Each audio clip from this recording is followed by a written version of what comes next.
What is up, everyone? Welcome back to another episode of Manbitesfilm, episode 87. I thought it was 88. No, it's 87. He cut me off this week. I don't think he's ever done that. Like you saying the actual number. You son of a bitch. It's my show, not yours. It's okay. As always, I'm one of the three stooges. Branden. Over there's Luis, my man that always likes to, fuck you. You suck. Hey. It's for horses. Hey. And the other one is the nicer of the bunch. I don't like horse movies. Williamphoenix. Hello. So as always, if you are joining us for the first time or the 87th time, we are a weekly movie podcast where we talk about movie news. We review one movie altogether, and then at the end of the show, we review 3 individual movies. So Luis, take it away, bud. So, they have done the glorious thing that they usually do around this time of the year, and that is drop a bunch of useless, crappy trailers. For what? Well, I don't know about crappy, but there were some good ones. Everything for the summer that is going to be the big blockbuster, big explosions, big themed. My biggest letdown was Top Gun. I actually thought that was the best trailer out of all of them. I actually haven't seen the trailer. It gives you no storyline. It's just basically like... That's the best thing. It tells you, oh, look, Tom Cruise, he's still like that ace in the hole that he's like the wild child of whatever military branch he's in. And blah, blah, blah. I'm sorry, but I don't want the full plot of the movie given to me in a trailer. Well, not a full plot, but give us something. Like, the plot is they're going to fly planes. No shit. The movie's called Top Gun. That's what I wanted. I thought they were going to do fucking NASCAR again. What the fuck? That's what I want in a trailer. I want something that they just highlight a couple images from it, give me a couple of snippets, and done. That's I what agree. The trailer is supposed to be. I don't want a plot. I agree with Luis. Like, for instance, there's a bunch of like the since Star Wars is coming out in a couple days. That's it. I saw the whole movie. By the time you're listening to this, it'll be out already. But yeah, I stopped. I watched the trailers, but then like the movie, the TV spots, I was like, nope, not gonna watch this shit. I don't want to keep getting anything more spoiled. Yeah, I mean, like, I've been avoiding TV spots. I'll probably, obviously we're recording this. By the time this comes out, it's out, but we're recording this beforehand. Wednesday, the new Adventures of Baby Yoda comes out, or, Mandalorian, as some people call it. Adventures of Baby Yoda. And they're going to have, like, footage or behind the scenes or something. And I'm like, do I want to watch? I'm like, I'm happy that The Mandalorian's coming out 2 days early. And there was always this, knowledge that, or, thought that, it may tie into Rise of Skywalker. But if they, like, I'm on the fence. I'm like, this is before Rise of Skywalker, though. This is way before Rise of Skywalker. This is like... it shouldn't tie in. Okay, I'm just going with what the news outlet and the media outlets have been saying. Well, that's everybody says that shit, though. The director said that. It's funny. I'm curious to see what happens with Rise of Skywalker. If you guys have been on the internet today, the early reactions already have been coming out of the film, and it's straight up super divisive. Like, some people like it, some people don't. At least from what I'm seeing in the reviews, all the people that are Star Wars fans enjoy the movie, not because of nostalgia value, but because the story continues the way that people wanted it to continue. I've heard like that the movie is very that he packed way too much shit into one movie. That's what I've heard. A lot of people said that's what I've heard too. That he packed a lot. Yeah, he's like J.J. Abrams was like, yo, I'm gonna pack as much shit into 2.5 hours as I possibly can to appease the fans, because, dude, after reading today, being a Star Wars fan, you people, like, What do you mean, you people? I'm sad to be a Star Wars fan, dude. Like, people are fucking mean in the comments of, like, they're like, yo, fucking Rian Johnson's movie sucked, and I'm like, yo, relax, dude. If you didn't like it, just don't watch the movie. I liked The Last Jedi. I didn't have any problems with it. But I loved Last Jedi. It's on my top 3 of Star Wars. Same. And I think the reason is because he did something different. And that's the thing, is that people are like, wow, he didn't do what I wanted with Star Wars, and it's like, and then they complain that they didn't do something different. So yeah, it's like, no matter what, off, you're dude. not gonna please anybody. Yeah, so but I am excited to see Rise of Skywalker. I'm seeing it on Thursday. I'm seeing it at 7 p.m. So I'm very much excited. But we'll see. I'll watch it like a month from now when it comes. Yeah, but you're not you're not a Star Wars fan like I am. Yeah, you know, so. Which is fine. So, yeah, sorry. Going back to movie news, they actually Crisis on Infinite Earths trailer. Yes. No, the show's already. No, that's going on already. Yeah, I know, but they officially dropped all the different shows tying together now, so it's gonna be very interesting. Yeah, it's Batwoman, Arrow, Flash, and Supergirl. And yeah, Batwoman. Yeah, I said Batwoman. Okay. Yeah. And then they're bringing back like Brandon Routh as one of the Supermans. They're bringing back Tom Welling and Erica Dunst. Yeah, she's coming back too. Did you say my name or something by right now? Brandon Ruth. Yeah, didn't I say that? Didn't I say Brandon Ruth? Ruth? I don't know. Okay. Well, yeah, they're bringing him back as the Kingdom Come Superman, and then Tom Welling is playing like the Smallville universe Superman, which is cool. So if you're a fan of like, you know, really cool like comic book stories. Oh my god, did I? Oh, okay. I was like, did I lose internet? Okay, no, because sorry. Sorry that I said that in the middle of my rant, is because like we use a program and it said Lewis is the host now, and I'm like, oh shit, sorry. So yeah, if you're a fan of like super cool like you know, comic book storylines, then I think and you're a fan of these shows, then I definitely think that Crisis on Infinite Earths will tickle your pickle to some degree, you know. It'll tickle your pickle. Yeah, I think so too. Also, the new trailer for James Bond. Oh yeah, we didn't talk. That looks good. So I talked about this on the show. I need to watch the Daniel Craig movies again. I haven't seen some of them. Like I really. So you're probably both gonna be like, what? I've seen Casino. I've seen Quantum. Never seen Skyfall, and I've never seen Spectre either. Ooh. So I want to watch those. I would like to rewatch the Daniel Craig movies because I honestly don't really remember Casino or Quantum. So. Yeah. They're really good. I thought they're good. I don't think of them as James Bond movies, though. So if you're infatuated with the style of James Bond, like very much like the old school, then it's completely different than that. It's not the same. I can get that. I could totally get that. So, I mean, it is completely different. It's more action-based. It feels more like Mission Impossible than James Bond. I wouldn't go to that degree. I well, in the sense of the stunts and the action and everything like that, it feels more but like honestly, that. like James Bond has been like that for a long time, even since Pierce Brosnan.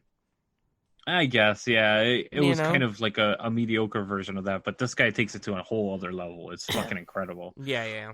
The next thing, the trailer that I actually really enjoyed was Free Guy.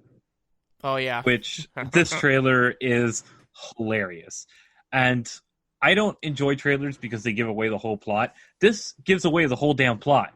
But it's a comedy, so who gives a shit? But also at the same time, it does give away the whole plot. So if you're spoilericious, anti-trailer and stuff word? Like that, spoilericious? I don't know, but it is now. I'm like, wait, what? I've never heard that word before. That was weird.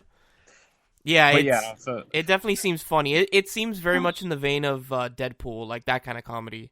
Yeah, you know, it is. So, and actually, I read. Sorry to interrupt you. I read that if it was real, because you know the internet is a wonderful place and you can read very not true things. Ryan Reynolds said that his favorite movie that he's ever done is actually Free Guy. Really? Yeah, he said it's the funnest movie he's ever shot. Well, that's what he said about Deadpool too. No, and he brought up Deadpool in that statement, but he said, even though I've done Deadpool, Free Guy is the funnest movie I've ever done. Oh, probably because he had liberty to do it too. Maybe. But also the next trailer that dropped is Ghostbusters. That looks fucking phenomenal. I'm excited, but I'm holding back my enthusiasm, and I will not be watching any more trailers for the movie because I want to go in completely blind when I go to watch it. I was reading the comments for that trailer, and everyone's like, "This is how you do Ghostbusters." After the atrocious all-female one, not because it's all female, it just was not a good movie. Dude, that movie was shit. I finally saw it because it came out free, and I was like, sure, I'll watch it for free. And I watched about 45 minutes of it, and I was done. You're like, I'm done. I'm done. It's not even worth my time to finish it. That's how bad it is. And it's not because of the cast. It's just the writing is fucking atrocious, dude. So, are they retconning that movie? Like, that movie never existed? Completely gone. Oh. Completely gone. Also, the other thing that is big news now is Viacom and CBS merged. So now the Star Trek franchise, the TV and the movies are together finally. Oh, really? So are they making it canon altogether then? That's what they're talking about doing. But also the movies are a different timeline. The current movies are on a different timeline. Yeah, that's the J.J.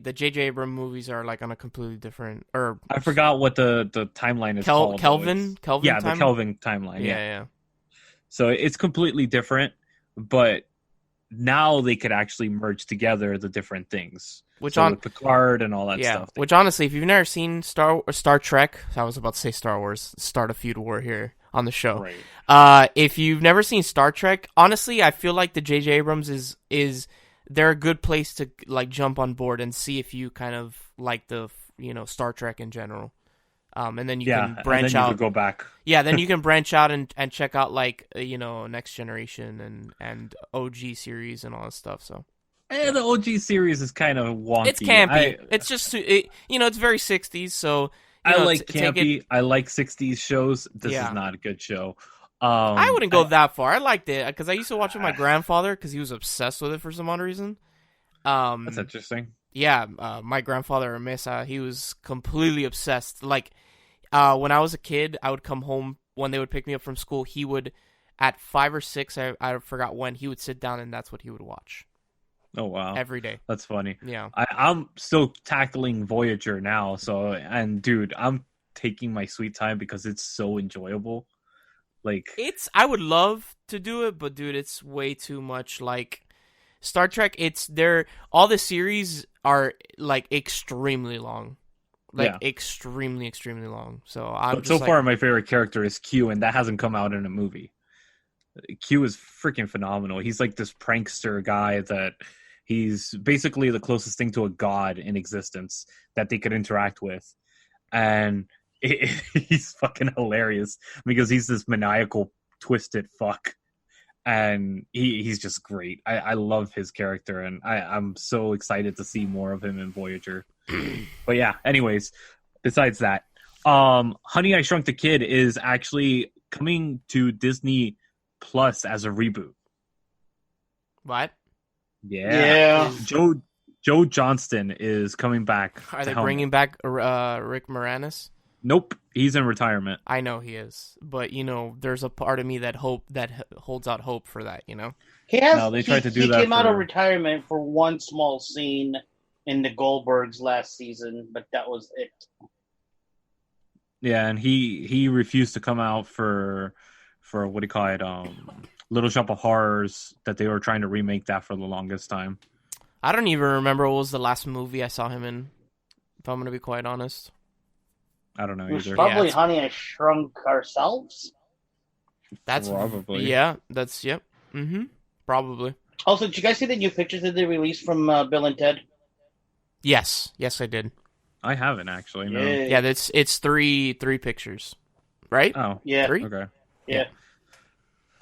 So, all right, go on. Fox is actually going to be rebooting the Planet of the Apes with Disney. What? No, well. What the fuck? I don't get why they're rebooting it. The reboots that we got starting with were fucking incredible. Yeah, they were really good. Like, why are you rebooting the series? I don't understand. But it's the director from Maze Runner. I've never seen Maze Runner, but I've heard it's a good movie.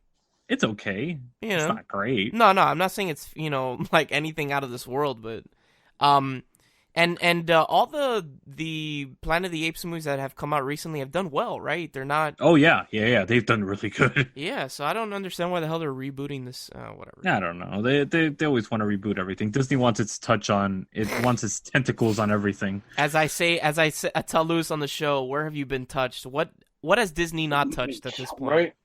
So to touch base real quick, Rick Moranis' last live action was 1997's Honey, Jesus. We Shrunk Ourselves. Wow. His last work was 2006 Brother Bear 2. Oh, wow. Okay. And yeah, I know he was in retirement for a long time. Right. So I mean, like he still is, because then after Brother Bear 2 is when his wife passed away. Oh yeah, I forgot that had happened. Yeah, like, and that's why he retired, because he wanted to raise his kids. Yeah. So I the last respect thing, him. He's a respectable man for doing that. right? For real, respectable seriously. man. But yes, go on, Lewis. I'm sorry. So the last bit of news that I wanted to bring up, it's the what the fuck news. Oh God. 50,000 people have started a petition. Wait, hold on. I'm sorry, because we were just talking about trailers. Are we not talking about Wonder Woman? Oh yeah, totally forgot about that trailer. Right. No, not in a bad way. Dude, it's been like what a week or two. The trailer, it goes back again to what I said. It spoils the whole damn movie. It tells you way too much, and it looks cool. I saw about half of it, and I'm like, nope, it's gonna start giving away shit. Turn it off. It looks cool. I'm excited. I think Wonder Woman is one of the very few DC films. So am I. That is good. So I'm excited about it. I just don't want to watch the trailer completely because I feel like it's giving away too much. If this movie does as well as the first one did, DC should just give all the reins over to Patty and be like, you know what? Lead us. Be our Jon Favreau and lead us for DC, and let's give Marvel a run for their money. Because honestly speaking, DC could have, if done right, could have the potential to give the MCU competition. They just don't do it right, and they screw it up every single time. And that's why Marvel keeps. You know what Marvel has? You know what Marvel has? It's not Jon Favreau. It's fucking Kevin. How do you say his last name? Feige. Yes. My apologies. That guy is like a gift of God, dude. That guy literally holds the MCU like he's the glue. Without him, I feel like the MCU would not be what it is today. Speaking about the MCU, oh God, 50,000 people have gotten signatures together for a petition to make Danny DeVito the new Wolverine. So if you want to see Danny DeVito as Wolverine, I would personally love to see this, because I would love to see Danny DeVito play Wolverine. On a real note, though, who would you actually like to see play Wolverine? Danny DeVito. Fuck off. Please, give me your actual answer. Please. Joe Pesci.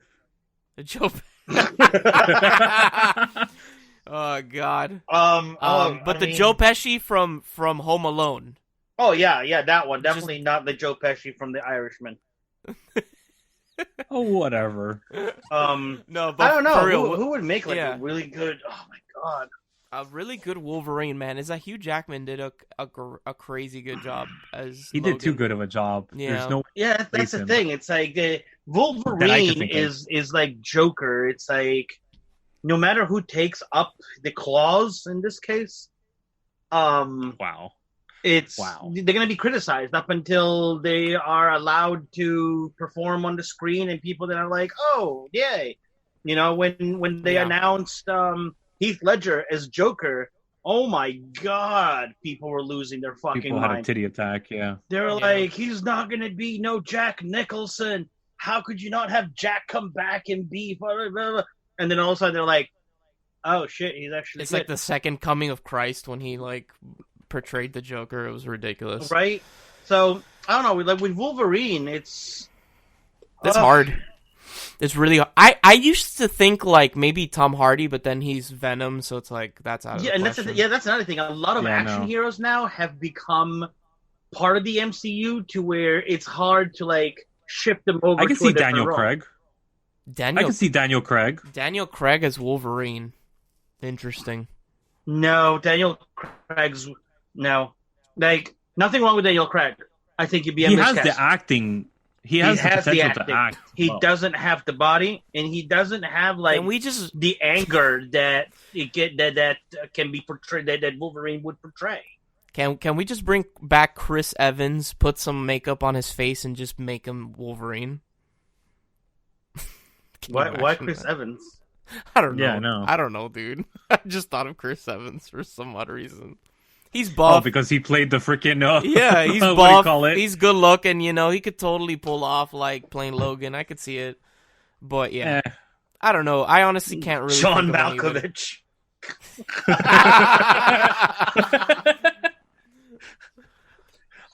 All right, Nicolas Cage. yo, No, we saw what he Can did. you with imagine Nick Cage? We saw what he did with Ghost Rider. Stay the fuck away from Wolverine. no, dude, I'm pissed we never got Nick Cage as fucking Superman. Dude, I would love Nick Cage as Wolverine. Can you imagine with one of his meltdowns? You know that was Not the beard! you know that was the thing, right? You know that was the thing, right? The Nicolas Cage Superman movie. No, Yeah, I didn't. there's actually pictures of him in the suit and everything. And Yeah, there are. Jesus. Yeah. Mm-hmm. all right. On that note, anything else you guys want to add before I end the segment? No, that's it. Yeah, no. If you're out there watching Star Wars, don't fucking ruin it for anybody. Please don't. Yeah, don't be that fucking guy. Like there are, there are people like there are people like Lewis, which are like, I'm gonna watch in like 2 months. Don't really care. He knows it's gonna get spoiled for him.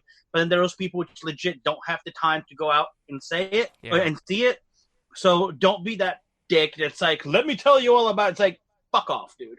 Like, I legit, actually, the reason I'm going on Thursday is yes, because I'm a fan and I want to see it. But I was also I'm going on a trip where I leave on Friday and I come back Monday. And you're gonna get it spoiled. And I literally know if I go on the internet, I'm gonna see something. So I was like, you know what? I'm gonna go on Thursday. So yeah, I'm going by myself on Thursday night. I'm going by myself on Thursday night too, and there you go. I'm like you, half and half. Like half of it's because I want to see it. I've been waiting. This has been, like my generation thing. It's coming to an end. The other half is I don't want to wake up Friday morning and be have all these memes and all these gifs and all these people talking about it. And then you get like the smart ass where it's like, I just posted a meme. I didn't actually ruin it, but the meme ruins the fucking movie, you moron. Yeah. So you know what? Just don't be that asshole. Let people enjoy it. On that note, may the force be with you always. No. Speaking of that note, may the force Stay be tuned with after this. Stay tuned after this quick break when we come at you with our new, not so new segment, the movie bucket list. Oh dear. Oh dear. The fuck? Oh dear. Oh dear. Oh dear. What the hell is that, dude? Oh dear. I was gonna say oh dear, and then it just got stuck in there, fucking stroked out.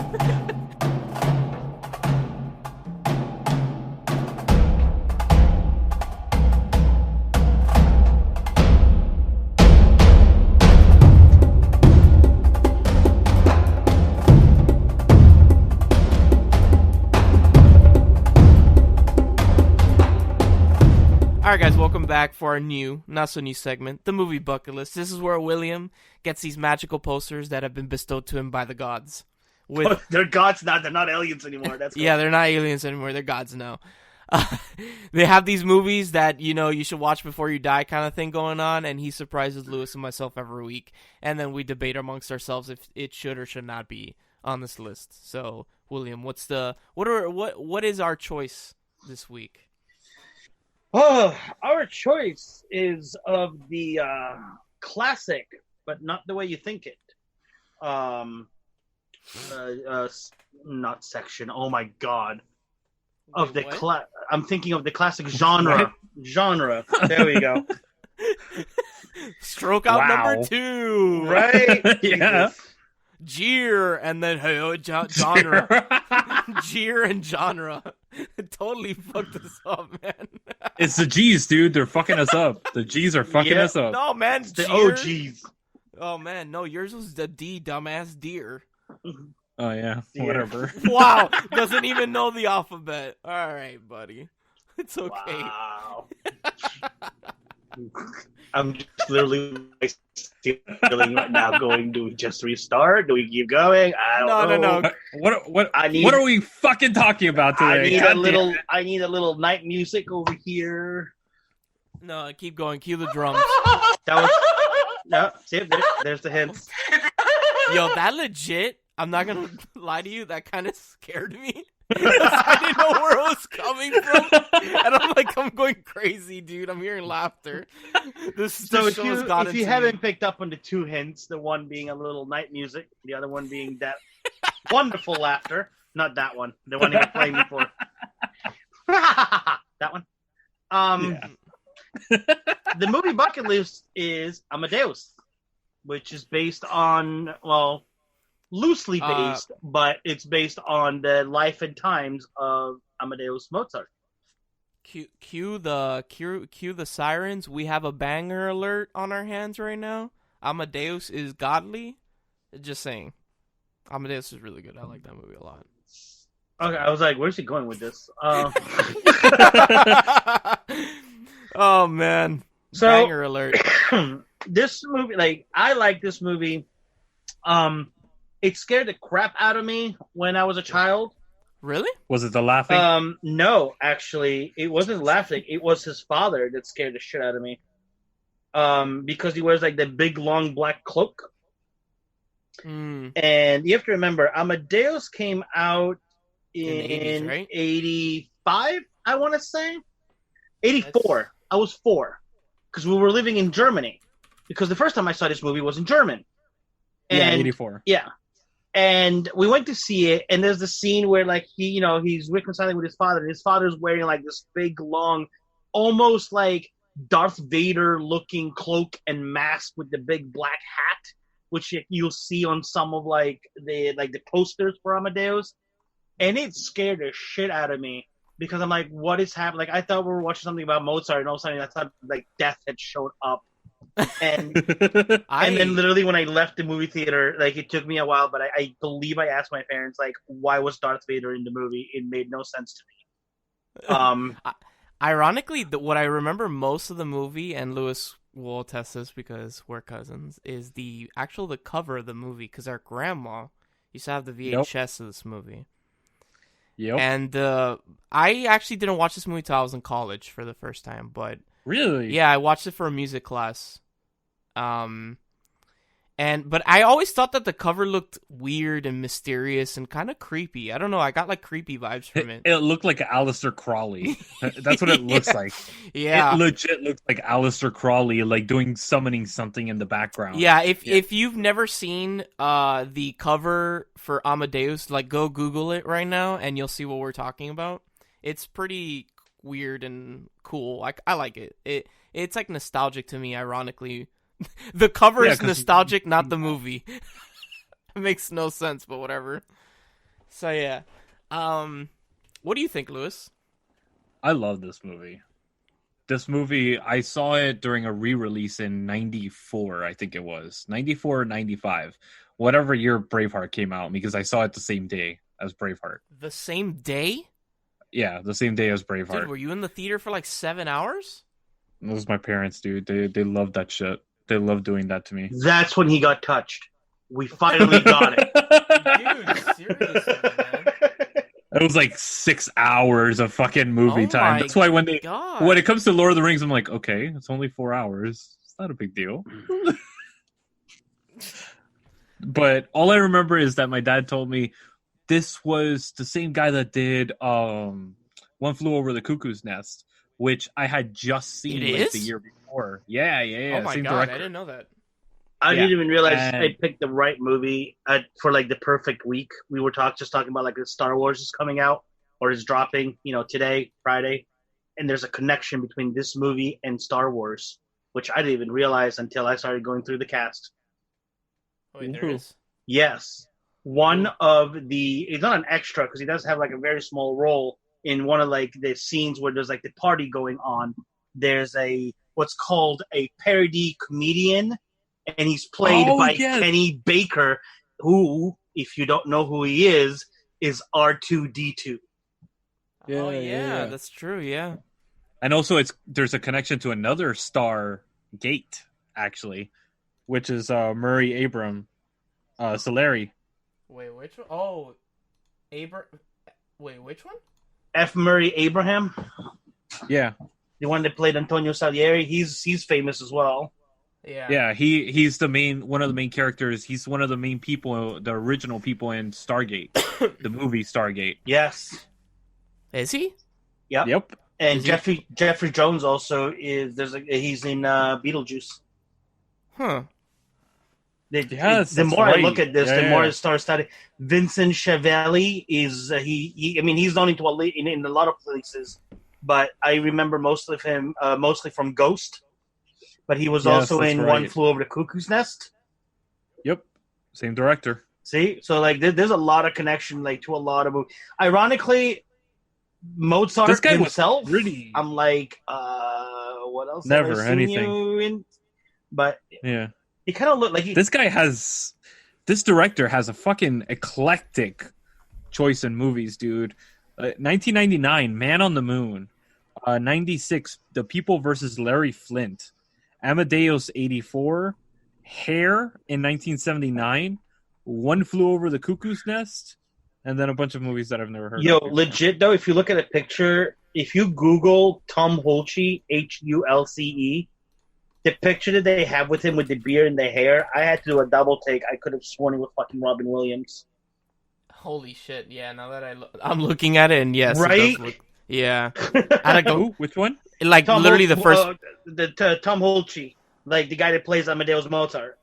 If you Google his name, one of the first pictures that comes up, he's wearing like this black coat with like this tan scarf or whatever, and he looks like if you look at it at first sight. Wait. He looks like Robin Williams. Yeah, I can see it. Yeah, he does. Holy shit! Yeah, right? That's crazy. Yeah. But he's like a blend of Robin Williams and what's his face? Fat fuck from Star Wars. Fat fuck from who? George Lucas. Oh. No, George Lucas. Wow, I was gonna go with Philip Seymour Hoffman, but whatever. You went the other way with that, which is cool.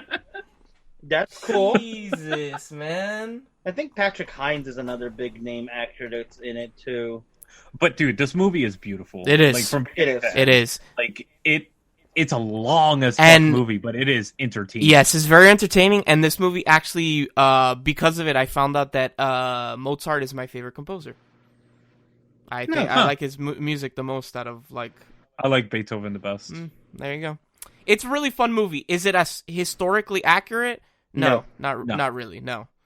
But it is a fun movie, and it's cool to see how eclectic and weird Mozart is with the laugh and shit like that. So, since you're more of a Beethoven fan, Lewis, do you prefer this movie or do you prefer Immortal Beloved?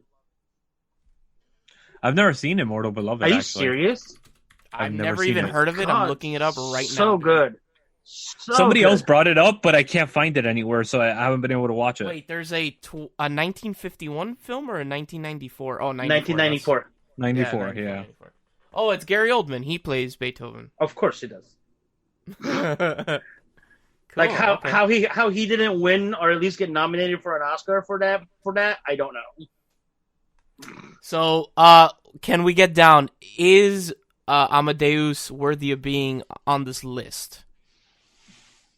Yes. I'll go last. You'll go last. I think it is. I think it's for the time that it was between storyline. Yes, like we said, it's loosely but not a direct biopic. Loosely based on the life of Mozart. It doesn't really hold back. It doesn't sugarcoat it. It shows the kind of person that he was, and they kind of like Hollywood the feud between him and Salieri. Which, come to find out later on in life, or later on in history, there really wasn't that much of a feud between the two of them. I personally think that it's something that is very well done. The oh my god, the costuming is the costume design is incredible. So I believe that it is. I would probably put it in the 60 to 70 range. Okay. But I believe that it is a movie that you must see and enjoy. Well, not must enjoy, but enjoy watching it. I'm gonna say no. Oh. Well, okay, I like this movie. Moving on, Lewis. No. I have a feeling Lewis is gonna say no. Also, I have an odd feeling.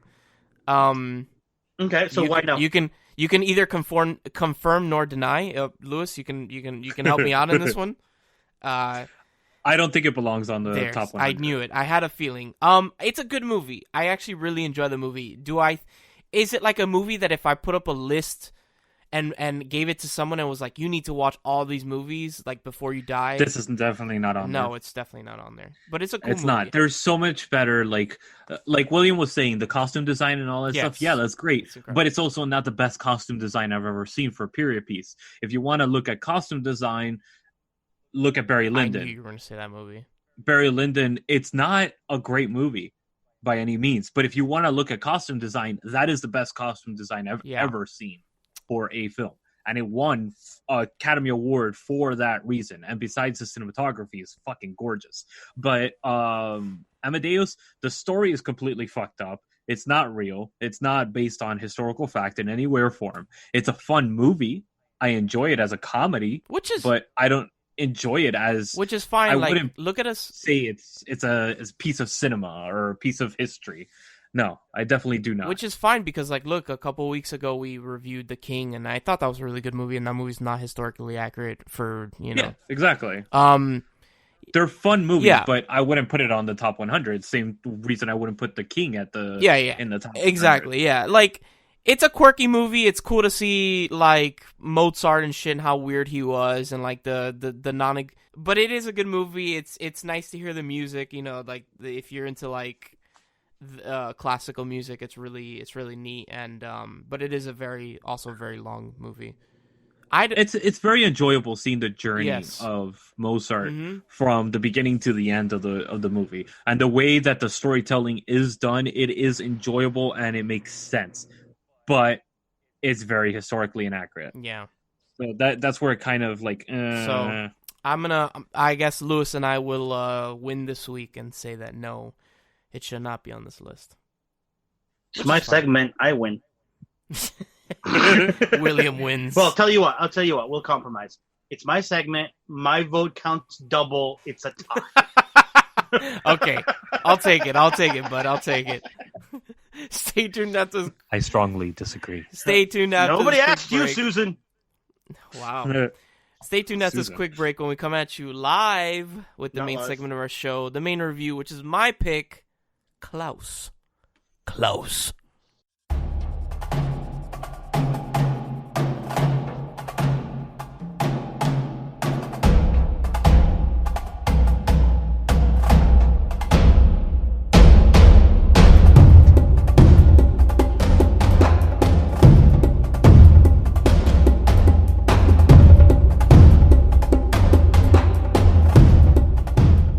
Alright guys, welcome back for the main segment of our show, the main review, which is my pick this week. Klaus, streaming on the Netflix. So good. This movie was fucking awesome. I'm sorry. What'd you think, Lewis? Because I know William liked it, because he said it on the other day in our group chat, but you have been very quiet about it. So here we go. I started watching this and I'm like, all right, what am I watching? Why is this, I literally said, what is this Mickey Mouse shit out loud? You're terrible. But about halfway into it, you buy in and you completely get absorbed in this movie. It feels like a throwback to like Polar Express. Mm-hmm. It feels like this is one of these films that I think will actually stand the test of time when it comes to Hollywood, Christmas movies, if it actually gets some traction. But I really think that this could easily become one of my go-to films for the holidays. Dude, I legit okay. So William said he liked the movie in our group chat, and he also said bring the tissues. I legitimately ugly cried like once or twice in this movie. Like I ugly didn't cry, cry. but I legit, I myself. That's fine if the boys didn't, but me, I got teary at the end. I ugly the cried, dude. scene. Yeah, when he says that the last line, like I get to see my like, friend. oh. I was like, damn, bro, don't hit me with the feels. Yeah, so this movie is it's an animated movie streaming on Netflix about this kid, like I guess he's like in his 20s or whatever.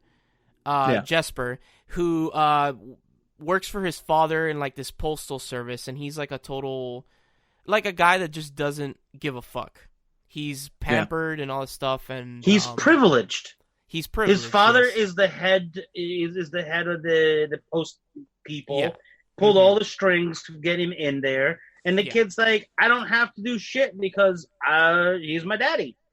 So his dad, as punishment, decides to send him to this island, and basically that is horrible. This island basically has two families that live on it, and they're constantly out, like in battle with each other. They just hate each other.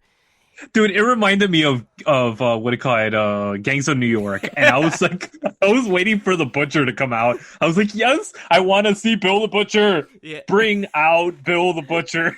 That would have made it so perfect. So his dad tells him that he needs to set up a postal service on the island, a successful postal service on the island, and it's going horribly. And eventually, he meets this brooding gentleman that lives on the other side of the island by the name of Klaus. Brooding. He is a brooding dude. And they basically become friends, and they start doing this toy. Like, Klaus makes toys, and they deliver the toys at night. And it's basically Santa Claus origin story, kind of. But it's great. I had a lot of fun with the movie. I think it's I loved it because of I loved the setting that it was put in. It felt very much like those good Disney movies from like Atlantis and Titan AE. I know Titan AE is not a Disney movie, but it feels like those type of movies that has those adult themes, but also has enough for the kids to enjoy. Yep. And it just has those feels moments that are just so good, and it captures your imagination from beginning to end. And even like there's little moments, nuanced moments throughout the film that just you will forever remember the little girl sticking the carrot in the snow. That character is the best thing ever. Love that. My favorite character is actually the little girl that doesn't speak English. Yes, she's adorable. She is adorable. What is her name? Dude, she is more adorable than Baby Yoda. Dude, like right? the way we need to do memes about that. The way she looks at him and like speaks, and then like I love when they start gaining a relationship with each other, and she's speaking him into a language that he does not understand, and he still is responding to her. It's very odd, but it's very cute. The movie, one of my favorite things about the movies is the animation. I think the animation is really good. It's gorgeous. It's weird. Like, I couldn't tell if it was hand-drawn or if it was computer or, like, a mix of both. The entire movie, I'm like, dude, is this hand-drawn or not? Like, I can't tell. It reminded me of a Goofy movie. It reminded me of... I'm sorry, go ahead. Goofy movie? Okay. And, William, what were you going to say? Okay, there were a lot of scenes that reminded me of Into the Spider-Verse. Yeah, I could totally see like that. The way that it was drawn. Because you can't tell if it's CGI. It's like a mixture of like CGI and hand drawn. Yeah. Mm-hmm. And it flowed very well together. So like that, even that, the way that it was, not watching something computerized completely, but also not watching something that's completely hand drawn. The mixture of it, to me, made the movie very well. Like the depth that you see in certain scenes with like the forest when you enter his workshop for the first time, like this difference in depths, and it's like you almost get like pulled in with the character. To me, made it very, very believable. I love towards the end the two feuding head of households and like how completely stupid one is. And the other, and the ladies like, seriously, how have we not beaten you by now? And it was like, oh my god, that's great. Yeah. Also, I think this movie is carried by the very good voice acting, which so we have Jason Schwartzman as Jesper, which is the main character. We have J.K. Simmons as Klaus. We have Rashida Jones as Alva. Will Sasso as Mr. Ellingbo. We have Norm Macdonald as Mogans, the guy on the boat. And, of course... Joan Cusack as the head of the Mrs. Crumb. Yep. She's the teacher, right, Mrs. Crumb? No. Mrs. Crumb is the old lady, the head of one of the families. Okay. Who played the teacher? Rashida Jones. Rashida Jones. All right, yes. Yeah, Alva. Right. She plays the teacher. Yeah. I thought that the voice acting was, like, really good. Jesper is funny. Like, everything. Norm Macdonald is just a piece of shit, like an asshole. His sarcasm at the beginning is fucking life, though. Because, like, you get, like, we've all been at work where there's, like, that guy that, like, feels like he's the shit and he really isn't. And he's sitting there and he's like, oh, let's see how many letters. Nope, no letters there. Any letters here? Don't see any letters there. And he's just reveling. So he's like, oh, and he tells him, oh, yeah, ring the bell. They'll bring out the key to the city and a red carpet and food. And I'm going, oh my god, dude. Even I'm sitting here going, I would not touch that bell. And then this dumbass goes and touches it and rings it. Just feels very good. The movie felt very good. And like the last scene when he just sits there and he's like, I get to see my friend. I was like, damn, bro, that hits the feels. That made me lose it. That hits the feels, man. Like, I told my girlfriend, originally I was going to watch this with my girlfriend with her and also for the show, but we couldn't. And I have no problem with watching it again with her because I think it's a really nice movie. And I think anybody that has Netflix should definitely check out Klaus. It's a really feel-good movie. And if you have children, even more so. Like, show it to your kids. I think they'll like it too. So, yeah. What do you guys give it? Ratings? I give it a good, 9.5 out of 10. Woo! This was a great Christmas movie. It was a very different take on a Christmas movie. Yes. Because when people are like Klaus and you see the picture of what looks like to be Santa Claus and the postman, and then you realize that it's not about the old guy. It's he's Klaus. And to me it was an incredible 180 on the whole story of the origin of Klaus. So I was enthralled. I know this sounds stupid but there's certain movies that I excuse me, when you ask what my score is, I go back and I'm like, how often was I on the phone for this movie and how often was I actually putting the phone down and watching this movie? Mm-hmm. Because with this movie, about a good 90% of it, I was glued to the screen. Yeah. I was not my phone was down, you know what I mean? I wasn't on Facebook. If it buzzed, it buzzed. But otherwise, and yes, watch it. I thank you so much for picking this, Branden, because I probably would have watched it later on in the year and completely missed it. But the fact that you picked this, and I don't want to say you made us watch it, but we had to watch it for the podcast. Mm-hmm. I cannot thank you enough. This was one of the best choices that any three of us have made all year, and I'm very thankful that you picked it. I'm so, happy. Gracias, señor. I'm happy you feel that way. I'd heard very good things, and I kept seeing it on Netflix. So I was like, hey, it's a Christmas movie. We haven't really picked a Christmas movie, so I was like, yeah. Funny thing is that I've heard other podcasters talking about it, but Netflix did not recommend this movie to me. Interesting. In any way or form. And I'm like, really, Netflix? Do you really think that I'm that cynical and that dark? And the movies that it recommends and shows that it recommends are all these evil, twisted shows. I'm like, God damn it. Really? Am I that fucked up? So then what do you give it, Lewis? I want to hold back on my rating for it for right now, just because I want to watch it again. The fan is going up in arms because you didn't give us a rating. I know. Honestly, I think right now, as of right now, it is a 9, but I think they'll go higher once I rewatch it again, and I will be rewatching this. Yeah, I give it a 9. I agree with William. I give it a 9.5. I think it's a beautiful Christmas movie, and like Lewis said earlier in the segment, I think that it will stand the test of time, and it has the potential to become a classic. I feel.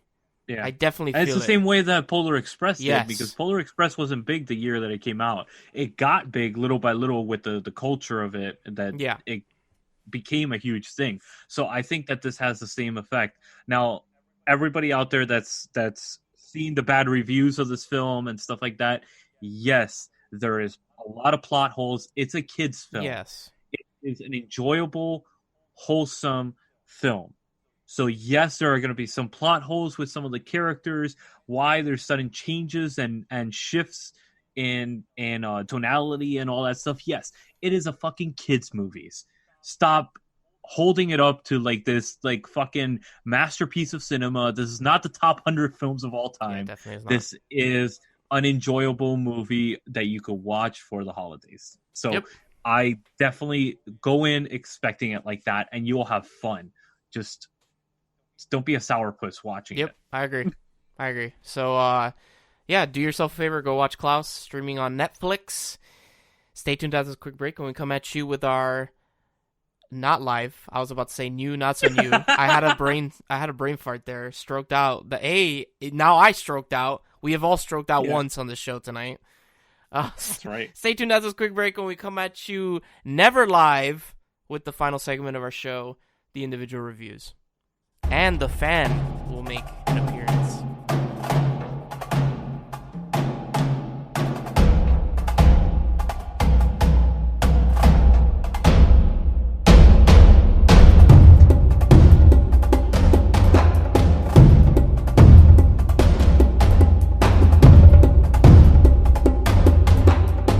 Welcome back to the final segment of our show, Never Live, the individual reviews. Lewis will be going first this week.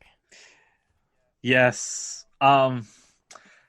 Today I want to talk about the most beautiful movie I've seen. And I've seen this movie a bunch of times, and it is an older film, but holy fuck, it is an amazing movie. And this deserves to be on the top 100 of all time because of just the gloriousness of it. So... Yo, you do a really good snoring sound. He might have actually fallen asleep. What's funny is that like that really good snoring sound is just me pushing my lungs a little harder than normal, and you can hear the wheezing a lot better. When you're all fucked up and it's still funny. Buff Coat and Beaver. We'll call them Stephen and Bernard. What's your name? Beavis and Butthead. Do you know the answer? I already told you, dumbass. Oh my! Are you reviewing Beavis and Butthead Do America? Lewis. Beavis and Butthead Do America. Lewis. I didn't pick this movie. But I almost did. I swear. Are you fucking serious? I swear to God, I was like, should I review Beavis and Butthead Do America? And I was like, nah. Where's this even streaming on? It's on Netflix, actually. Yeah. Shit. Yeah. Dude, I cannot believe you picked the Beavis and Butthead. Oh my. The best line from this movie is Beavis when they are like at the Hoover Dam. And he's like, is this a goddamn? Is this like a goddamn? No, I love the full cavity search. And snap the gloves. Fucking love that. The lines in this movie are fucking brilliant, dude. The soundtrack is good too. Oh, dude, seriously. You got Chili Peppers, Red Hot Chili Peppers White doing Roller Coaster. That's one that was a huge hit that year. And the what do you call it? The White Zombie music video in the middle of the desert with them tripping balls. Oh fuck yeah! Oh dude, that thing is awesome. Bruce Willis as Muddy Grimes, Demi Moore as Dallas Grimes. Like, just it's an all-star cast. You get the scene where the dude from King of the Hill comes out and he's whacking off in the trailer or trailer whacking off in. If you want to go by the movie. What the hell, Bobby? God damn it, Bobby. You get to see You get to see Bill Clinton and his daughter. The fucking like cast list of this fucking like you said like Bruce Willis and Demi Moore, and then there's Cloris Leachman, David Letterman. Dude, it just goes like fucking like this, obviously there's Mike Judge, which back then Mike Judge to the 90s is what Seth MacFarlane is to the 2000s and 2010s. Nah, dude, don't taint Mike Judge with Seth MacFarlane's name. All right. Well, no, I'm saying like what he put out in the 90s, and what Beavis and Butthead was making fun of back then. Mike Judge is so much funnier than Seth MacFarlane. And then to cover the 90s, 2000s, and 2010s, we have the South Park boys. Trey Parker, because they've outlived. I mean, not like Family Guy's done, or even The Simpsons, but like they're still coming out. They're still pumping out episodes. Like, what is this, like season 22, 23 of South Park that's coming out? And but if it wasn't for Mike Judge, there would be no Family Guy, Simpsons, or any of that stuff. Like that started with, I mean, not Simpsons, sorry. all the other stuff that's been offshoot, American Dad, fucking Family I never Guy. really liked American Dad, honestly. I thought American Dad was just I didn't either, but honestly, whatever. Mike Judge is very important, but I feel like without Matt Groening, none of this would ever existed, honestly. Oh, hell yeah. Simpsons did it.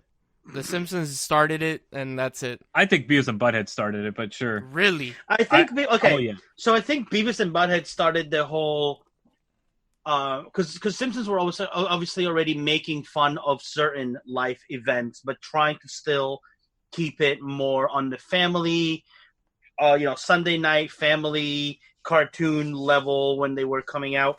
Beavis and Butthead were like, we're going to do the same thing, but we're going to be really crude about it. We're going to be talking about... Pull out the stop sign. Huh? No, my favorite episode of Beavis and Butthead, we're going to be talking about the penis! And they're just laughing in the back.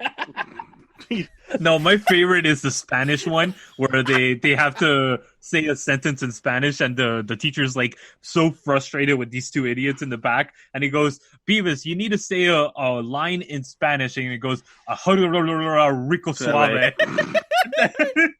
And then Beavis says, Taco Supreme. I need like Taco Supreme. TV for my bubble. What? Are you telling me? I need TV for my bubble. And the teacher goes completely apeshit and goes like, you fucking morons. He breaks in Spanish and stops speaking in Spanish and goes, you fucking morons. One has been here for 2 years and doesn't know shit in Spanish, and the other one can't even get the Taco Bell menu right. Did you guys ever see the music video of Cher singing I Got You Babe with Beavis and Butthead? No. Yes. No, I never. Oh my god, you need to watch it. It's so fucking good. Brilliant. Oh my god. So good. So Beavis and Butthead holds a special place in my heart because I remember watching this show so much when I was a kid. Like, this was the embodiment. Everybody had their Saturday morning cartoons. I wasn't awake during Saturday mornings. I was watching Beavis and Butthead at night. I loved You're MTV. so cool, Louis.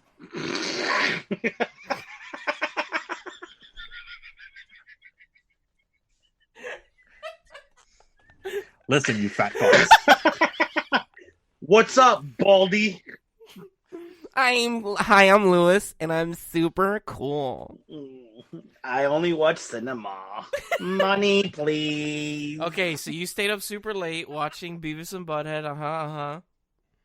I fucking love this show. Like, this is the epitome of when I think of cartoons and what do you call it, Saturday morning cartoons. This is what I think of when I think of Saturday morning cartoons. I loved just the comedy of it. I grabbed a lot of my humor, and I see it every day.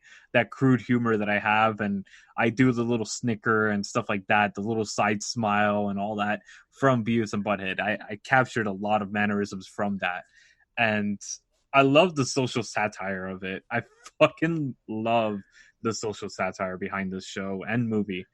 And this Beavis and Butthead Do America is just a culmination of all the years of watching this show. And just when it came out, I remember going to the theater and watching it and fucking laughing hysterically and just sitting in the theater after it was done, waiting for it to come back on because I wanted to watch it again.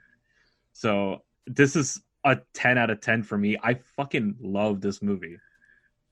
When Lewis awards Beavis and Butthead Do America with the coveted 10, what has happened to our show? What? I mean, if this episode is a precedent of like what's coming up for this year, Jesus. God damn. Holy shit. Wait, Beavis and Butthead Do America came out a week before Titanic? He said came. No, that's not true. No. What the fuck? Why? Okay, no, whatever. It's 1996. Yeah. All right, so it's my turn now. I'm gonna be going. What the hell? God damn it, Bobby! I'm gonna do that for the rest of the episode now. God damn it, Bobby! Damn it, Bobby! I'm gonna review my movie because I didn't like handheld. Which is a lot better than if I started like, damn, Boomhauer, because Boomhauer is going to sound like this, and you're going to say what the hell I want to say. God damn, I tell you what. So I decided to go a different route. I'm going to be reviewing a documentary today. Oh! It's a documentary streaming on Hulu, and it's called Ramen Heads. I don't know if any of you have heard it or seen it. No. Notice the absolute quiet that you just achieved. So the documentary is it talks about different chefs, but it mainly talks about one ramen chef in Japan by the name of Osamu Tomita, which has been awarded the best ramen in Japan at the time that the documentary was being filmed 3 years in a row. You have to make a line. People make lines outside of his shop because it only seats 9 people.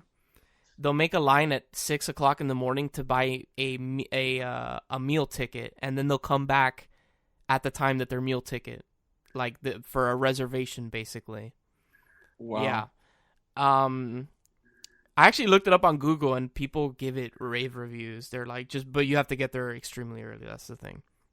If not, you won't. I can't imagine ever eating ramen after college years because it's like I'm so disgusted by it now that I'm like, fuck this. Lewis, but you know that Lewis, like ramen is like a specialty, right? Like not the instant ramen crap that you buy for $1. Yeah, exactly. Like, we're not talking about instant ramen.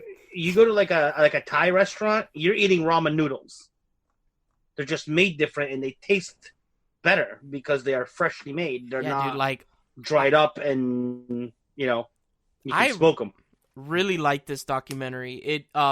It shows you how important ramen is, like, culturally to Japan. Like, people, it's an easy food. It's been around for over 100 years, and after World War II, it was just a quick meal that people could get and go to work, basically. And ramen has just become this staple in Japan, and there's, like, different kinds of ramen. And to see, like, they talk mostly about him, but they talk about other chefs, and all of them have these weird, quirky ways that they cook. Like, one of them, literally, he flattens the noodles with what's that, the roller thing that you flatten, like, dough with? I forget what the fuck that shit's called. You know what I'm talking about, right? Yeah, the roller. Is it called a roller? I don't know. Maybe it had a name. Yeah. He literally puts the roller on the dough and puts his entire body weight to flatten the dough with it. The noodles. And it's like crazy shit like that. And he says that the same guy, when he kneads the noodles with his hands, he closes his eyes. And to him, it tastes better that way. It's weird shit, man. Like, all these chefs have their own quirks. And, like, you could see how important ramen is to them culturally. And they just love it, man. And it's super interesting to see, like, the differences between all the chefs and what people go through. Like, dude, there's a guy there that he was like, I've eaten this guy's ramen for like over 400 times. He's like, if I could, I would eat his ramen like for every meal of the day, and I wouldn't get bored. Yeah, it's super interesting. I very much enjoyed it. Honestly, and I'm gonna give another shout out to another show, which is also have you guys heard of the channel's called First We Feast, but their most famous quote unquote show on on that channel on YouTube is Hot Ones. Have you guys seen that? Nope. So, okay, Hot Ones is like where they interview people and they basically have like chicken wings with hot sauces, and it gets worse and worse and worse. So they have that, right? But they also have recently they started this thing called Gochi Gang, which is all about Japanese cuisine, and they talk about like tonkatsu, which is like breaded pork and ramen and stuff like that. It's really interesting. So if you're into this documentary, Ramen Heads, which is streaming on Hulu, definitely go check out Gochi Gang on YouTube. Or if you don't have Hulu, go check out Gochi Gang because it's free and it's also a really cool show. If you're curious about like Japanese cuisine and how they make ramen and all that stuff, it's pretty cool. So I give this like an 8, and it definitely made me hungry. Nice. And I want to eat ramen, but I've never actually had ramen. If I'm going to be quite honest with the listeners, I've never had like traditional ramen. I'm going to be quite... Actually, no, I rephrase it. I've had it once, and it was good. But I want to have like proper ramen? Yeah, like proper ramen. Have you ever had ramen like the noodles? cinema of ramen? Yes, the cinema of ramen. What was that, Louis? I'm sorry? Did you ever have like the cheap Walmart? Oh, yeah. brand? Like I've never had Walmart? instant noodles, but I've had like yakisoba and stuff like that. Like I don't know if you guys have heard of that one. It's the same thing. It's like you pour water into it, you put it in your microwave. That's it, you know. Yeah. Dude, I lived off of that for like 2 years. Yeah, you also fucking probably your cholesterol went through the roof because the sodium levels in those things is like god awful. Well, that's all you could afford sometimes. No, bro. I understand, but it was really interesting documentary, and I would recommend it. I give it an 8. It's on Hulu. Ramen Heads. Sweet. So, William, round it out, bud. Oh dear God! Oh boy. I'm going to tell What you a golden story. nugget are you going to give us now?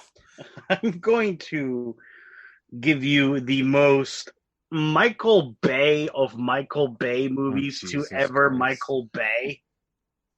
Oh, you're And reviewing that. Yes, and so it took me 3 tries at the beginning, but not because like I fell asleep like I normally do. It's because the beginning was just so goddamn nonsensical, and I had no idea what the fuck was happening. I literally had to restart this movie 3 times. But then once it actually picks up, it's actually not bad, but still, it's so Michael Bay, and it also has Ryan Reynolds in it, and it's on Netflix, and it's Six Underground. Yes. Six Underground. Six Underground. It's Yes. a Netflix original, right? Yes. Yep. So basically, it's this group of people that like fake their deaths to become like this almost like vigilante action heroes or whatever, action people, and they try and they're trying to do this coup in this Middle Eastern country where the leader died and like the wrong brother came to power, so they're trying to put the right brother into power, and they end up going like half around the world. It's a good cast. It's just It just loses itself type of thing. yeah, I mean like I haven't seen it yet, but I want to. like Ryan Reynolds is just Ryan Reynolds at his best with his Ryan Reynolds lines. There's really not much more other than that. And you can tell it's a Michael Bay movie from the start, not just because it says a Michael Bay movie on it, but because there's like explosions where like explosions really would not really need to be. So I'm just trying to make sure that no, it's not, because one of the actors is Ben Hardy, and I forgot to look up before. I'm like, I didn't know if he was related to the other Hardy, Tom, I'll look but it up. he's not. Oh, He's not. Okay, gotcha. No. So I'm trying to look at the cast list now. So there's Ryan Reynolds, there's Ben Hardy, Dave Franco is in it as well. Other than that, the list, like the cast is really not like. I think like most of their budget went to Reynolds, as far as like they probably were budget. like, this movie is a piece of shit. Let's get Ryan Reynolds on this. The action sequences are actually not bad. The parkour sequences in this movie are fucking phenomenal.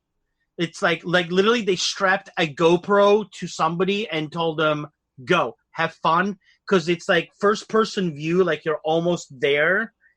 And like you see what they see when they're parkouring, like in all these places. Is it like those stock images or like stock videos of them showing you like at a store, so you buy a GoPro kind of thing going on? Oh no. This is I meant the parkour sequences. That's what I meant. So like definitely like the jumping around is good. The script itself is okay. It's a good popcorn movie. It's a good action movie.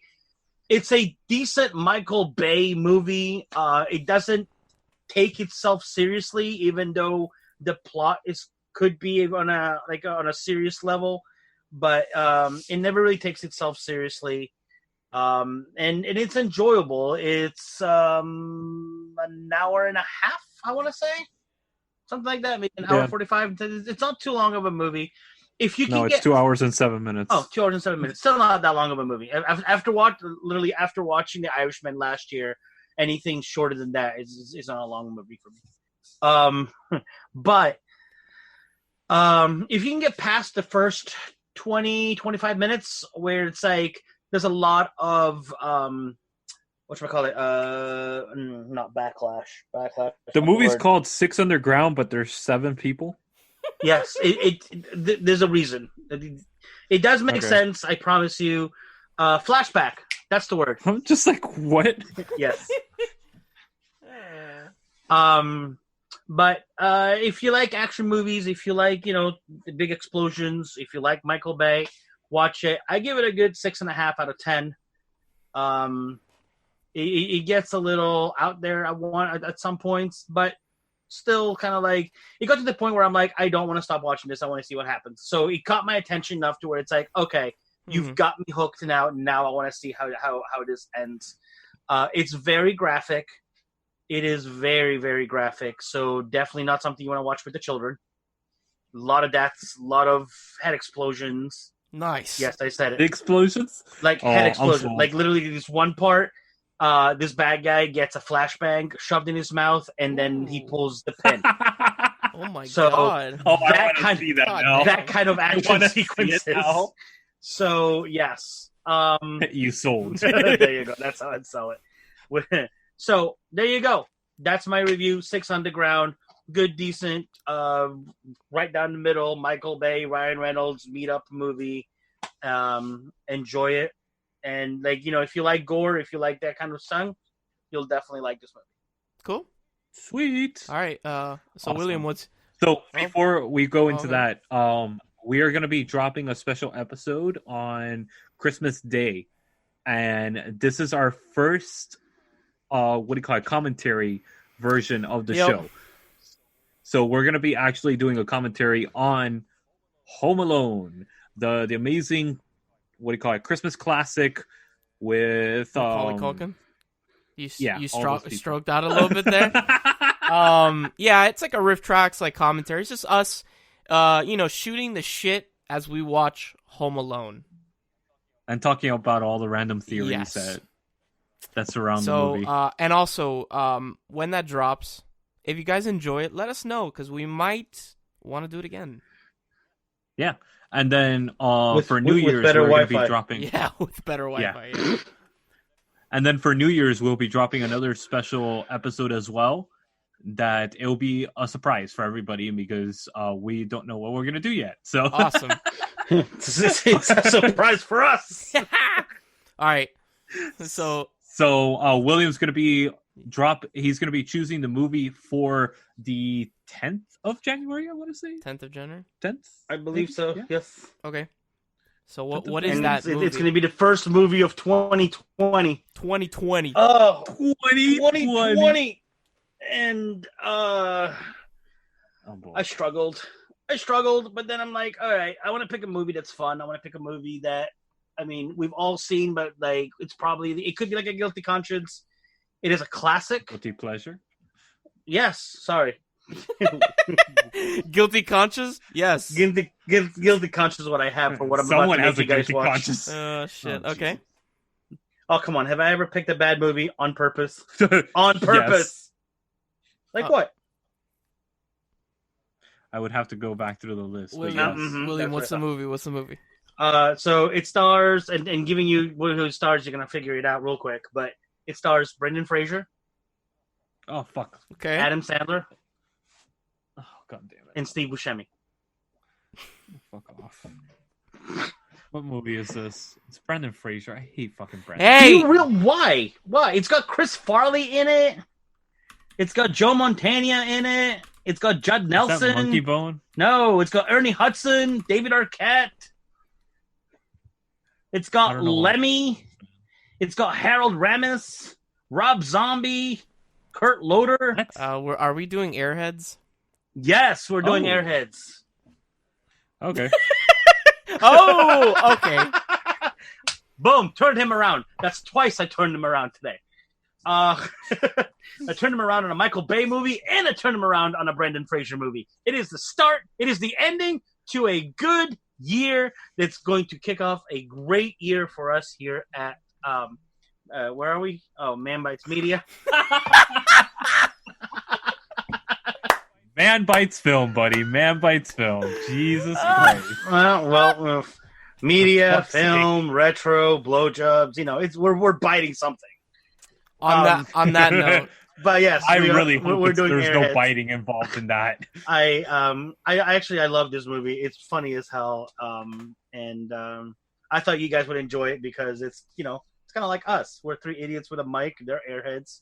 It's a good meeting of the minds. I'm ready. All right. Where is it streaming Hulu. on? Hulu. Hulu?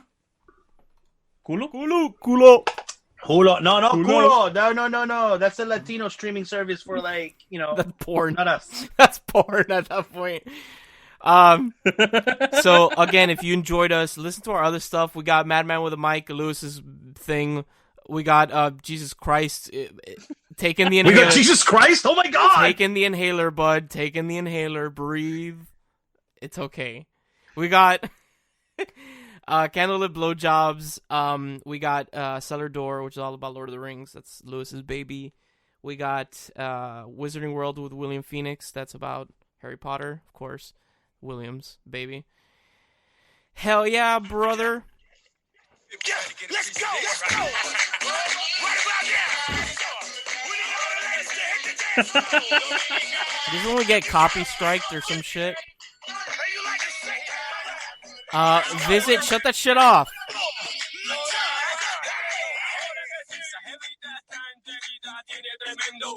Okay, shut it off. He said it. Thank you. God Could have damn. at least come with something better. God damn, man. Okay. Also, visit us on manbitesfilm.com. Our sister. Hey, fuck you. I like Pitbull. No, Pitbull's What the hell? garbage, dude. Our Oh, sister fuck off. site, Diversity Pitbull. It's more like Chihuahua. Our sister site, diversitygeek.org, and of course, our brother from another mother, Narcotic Casserole on the YouTubes. And since this is, I guess, the final episode, the final normal episode of 2019, Merry Christmas, Happy New Year. holidays, and a Happy New Year. And be safe. Don't do anything stupid, because we want to... Like spoil Star Wars. That, but also be safe, because we want you to be listening to us in 2020. Oh, look at you, all professional. And may the force be with you. Exactly. Enjoy Star Always. Wars also for anybody that's watching it. As always, shut that shit off. Thank you, William. Thank you. Thank you, wannabe Pitbull. Thank you, Brandon. Because he's bald. Sorry. Thank you, Poodle. Mr. Full 7. No, you're like Poodle. You're not Pitbull. As always, I'm Brandon, and we'll see you guys on the next episode in 2020 of Manbitesfilm. Hell yeah. You? Yeah, boy.